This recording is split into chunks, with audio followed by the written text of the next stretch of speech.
He was hesitating whether to get involved or not, but was afraid he could have been hurt by the wind users. It wasn't easy to sense those attacks. Nate believed that the student had thrown out those attacks and had missed on purpose, trying to scare the student away. The two were now close enough, and Quinn dashed forward. Josh lifted his hand, ready to throw another wind strike right at the student. The soldier who was on his way could see this. If that attack hits, the other might be seriously hurt, the soldier thought, and he too had dashed forward. What they didn't expect was what Quinn did next. He lifted his leg fast up towards his head and then slammed it down, performing an axe kick right on the student's wrist. Josh's hand slammed down and was pinned against the floor. Josh tried to move, but even using his whole strength, he couldn't budge. If he tried any harder, he was afraid his wrist would break if it wasn't already broken. After the axe kick had been performed, Quinn threw out his fist. There was no hammer strike. There was no blood spray. It was just an ordinary punch, but it did contain his full strength behind it. As the punch went forward, a man stood in the way and braced himself, holding both his arms in a cross shape. That's it? Just a little weak punch? The students around started to laugh. The blow had hit the man, but he remained there solid and still, not having moved an inch, and the expression on his face hadn't changed at all. Come on, Josh, you could have taken the punch and hit him back. The students continued to mock their friend. Stop this at once, the man said. Fighting is reserved for the arena and not underground. If you continue, then you shall be punished. When Quinn looked at who he had hit, he noticed it was one of the soldiers. He then peeked around the soldier to see the student behind him, grabbing his wrist. It looked like it was starting to swell. It's okay, I think he learned his lesson, Quinn said as he walked off. Wait, the soldier shouted. Young boy, who's your teacher? You mean Dell? Quinn replied. No, not your homeroom teacher. That kick. You're in the beast weapons class, yes? My teacher is Sergeant Leo, Quinn replied as he walked off. The soldier said no more and allowed Quinn to walk away. Wait, you're going to let him go? Josh cried. Look at my wrist. I think he broke it. Stop your complaining. Something like this can easily be fixed by the doctors before your event. And don't think I didn't see where you had planned to use your strike. In my eyes, this was a simple act of self-defense. The soldier's decision was final, and Josh could see that. There was no more use in complaining, and he wouldn't try bothering Quinn again. After the fight had been broken up, Quinn went back to the wall to relax once again. Nate came rushing over with a glow in his eyes. He had seen something quite impressive. Hey, that kick was impressive. You must have practiced a lot to get it that smooth and fast. Nate was a junkie for martial arts. Even before learning what type of ability he had, he preferred the pure skill people would use in hand-to-hand combat. The fact that it also helped him out with his ability was only a bonus. If you want, maybe we can spar sometime? Nate asked, then looked down at his watch, which made him add a few last words. Without abilities, of course. Quinn could see that the student was a nice person. He didn't look threatening at all, even if he did seem a bit annoying. Sure, it sounds fun. Back at the pop-up office, the soldier had returned to make a report of the events that had occurred. Anything to report? The man at the desk asked. A broken wrist, nothing else. They won't fight again, I'm sure of it. The man at the desk paused for a second as he looked at the soldier before speaking again. Go back to your duties, you're dismissed. Oh, and before you go, make sure to see a doctor about your broken arm. Yes, sir, the soldier said as he rushed off. This is an announcement. All students get into their designated groups. The main events will begin shortly. Dear listener, now playing the next audio series.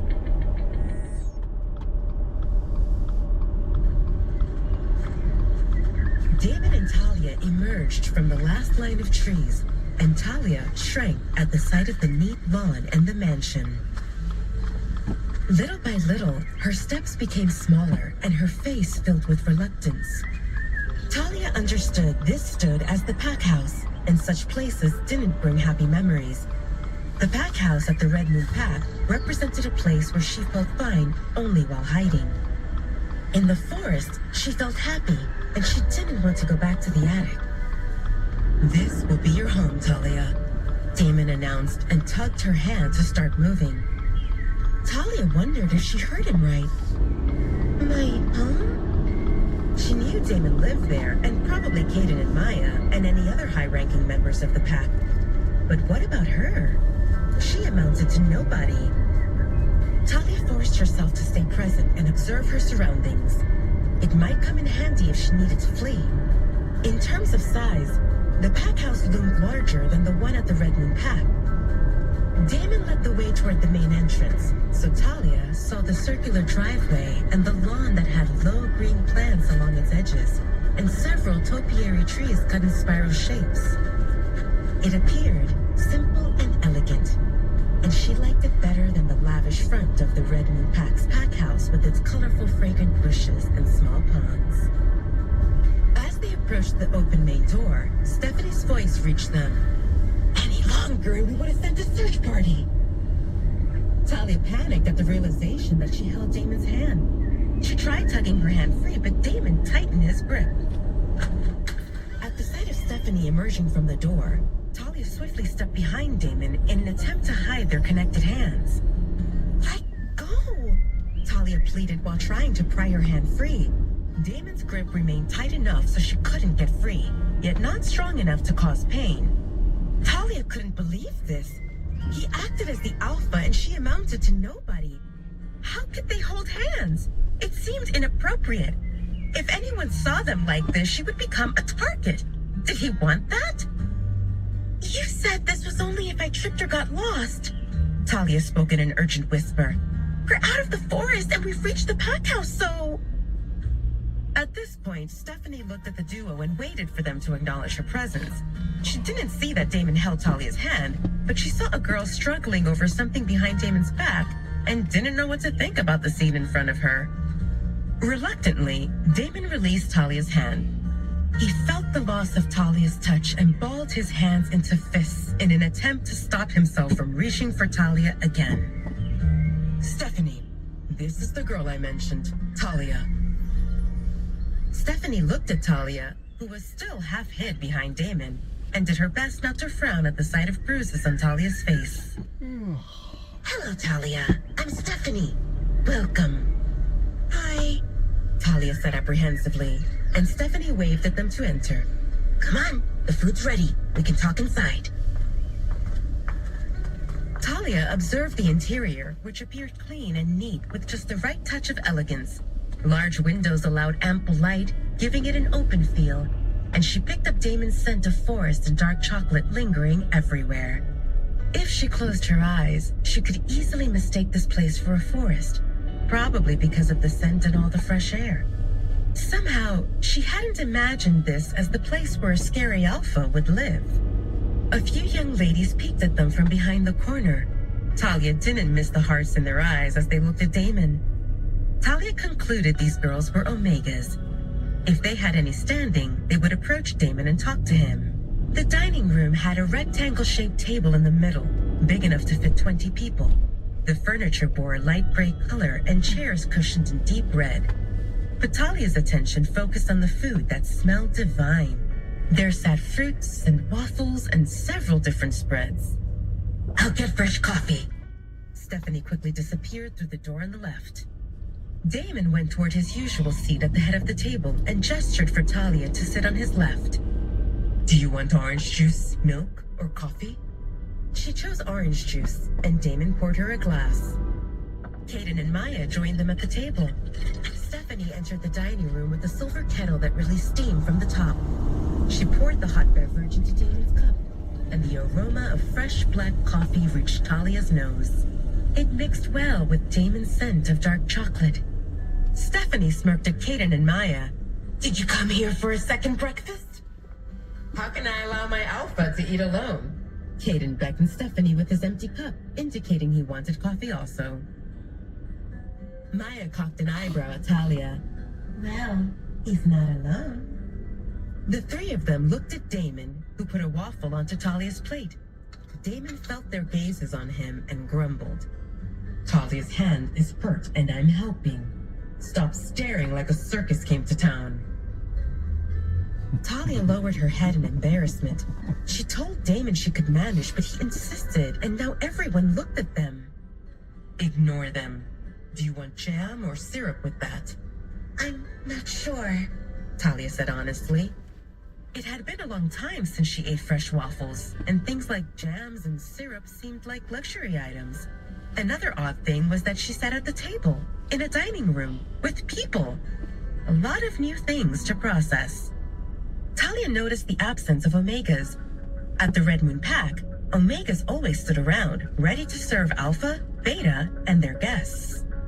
It wasn't that Talia wanted someone to serve her, but Stephanie going to get coffee and everyone getting food on their own seemed unusual. After Stephanie poured coffee for everyone who wanted some, she also joined them at the table and grabbed a handful of grapes to munch on.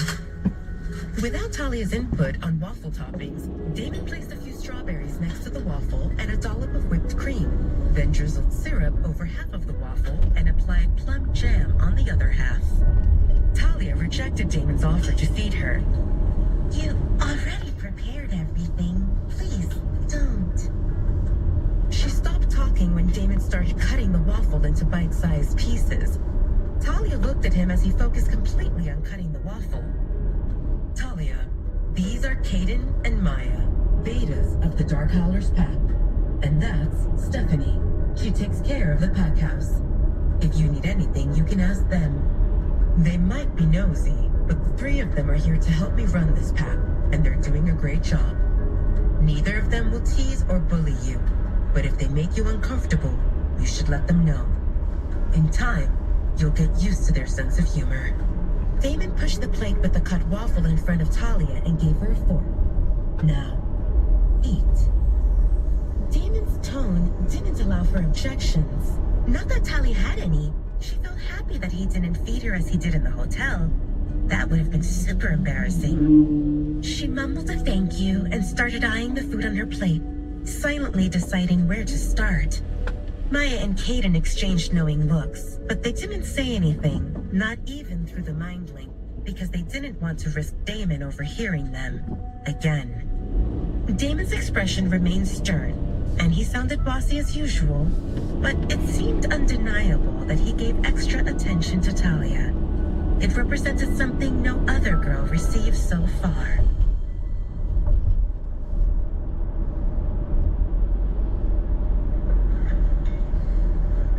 A blissful smile appeared on Talia's face as the buttery waffle with the hint of vanilla melted in her mouth, together with the sweetness of the plum jam. Caden told me this girl differed, but only now I realized how much. Stephanie's voice reached Damon through the mind link. Damon guessed that Stephanie alluded to the way he helped Talia with food. Nothing seems wrong with me helping the girl out. Damon took a sip of coffee nonchalantly. I never said it was wrong. Stephanie immediately responded. It wasn't wrong, but Damon never took a personal interest in any new members. Stephanie knew that Damon waited for Talia at the pack hospital, gave her his old room on the 3rd floor, and now served her food. This seemed unheard of.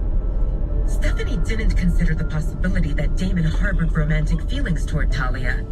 She thought of Damon as a child, and compared to him, Talia looked innocent and in need of protection, not romancing. On top of that, Talia appeared shy, timid, and less flashy than many of the women who pursued Damon. Definitely not a seductress. Her presence felt small and forgettable, even though her face bore pretty features. Talia looked bruised, and overall, Stephanie thought Talia seemed pitiful, which reinforced Stephanie's belief that Talia invoked the protective side in Damon. Damon might act crass and rough around the edges, but he suffered when his parents died, and since then, Damon never refused a person in need. And that described Talia exactly. Stephanie's daughter, Lisa, stood about that age, and Stephanie's heart ached at the thought that someone would be heartless enough to mistreat a girl like that. Talia's big, honeyed eyes looked clear and bright, even though she visibly felt apprehensive in the new environment. Stephanie didn't know how long Damon would allow Talia to stay in the pack house. He didn't tell her anything other than to prepare a room, but she thought of helping Talia relax. Talia, is there something you enjoy doing? Talia blinked. Something she enjoyed? No one ever asked her such a question. Seeing that Talia didn't know how to answer, Stephanie asked her next question. Did you like cooking? Talia understood the question as Stephanie's attempt to give her a job. Kitchen duties sounded much better than washing bathrooms and emptying trash. She could learn from experienced cooks and hone her skills and learn from the cookbooks also. Who knew? Maybe one day she would become a famous chef. As a great chef, she could cook many delicacies she missed while hiding in the attic. That sounded like an amazing plan. All the girls in the Red Moon Pack got to help in the kitchen until the age of 16, when they received assignments based on their position. But Talia didn't get a chance to cook, since she moved into the attic more than a decade ago. So her cooking skills remained limited, but she didn't let that stop her from grabbing the opportunity. I can help in the kitchen. Talia's eyes sparkled, reflecting her dreams of the scrumptious feast she would make for herself. Someday. Stephanie smiled. I would love that. How about you help me prepare dinner today? Damon spoke up sternly. Talia's hands are injured. I thought you could help a bit and we could chat, get to know each other. As Stephanie saw it, if Talia could hold a fork, she could pass an onion. She didn't expect Talia to engage in hard labor. Damon didn't like it. With that thing around her wrist, Talia can't help with washing, chopping, or mixing. I want to see her rest and focus on getting better. Talia will not have any tasks until she completely heals. Of course. Stephanie looked at Talia with a kind smile. After your hands heal. Talia nodded in agreement. She didn't think much about cooking before Stephanie brought it up, but it seemed like a skill everyone should have, and this looked like a great opportunity to learn. Damon could see Talia's wheels turning as she came up with some ideas, so he had to ensure she heard him. You are not allowed to work until Travis and I say you can. Until then, I want you to take it easy and rest. Talia wondered how far that take it easy and rest would stretch. Can I go to the forest? Damon frowned while thinking about how to answer this. He didn't like the idea of Talia wondering who knows where.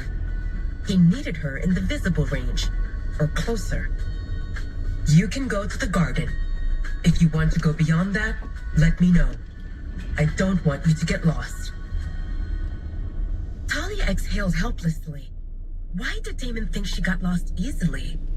She didn't want to appear needy or ungrateful, but this sounded like limiting her freedom. She took a mental note to bring this up again later when the scary Alpha seemed in a better mood. With Talia's stomach getting full, fatigue took over. After a night awake in the car and a morning in the pack house hospital, she felt ready to sleep. Talia yawned. You must feel tired. Stephanie stated the obvious. When you finish with food, I'll show you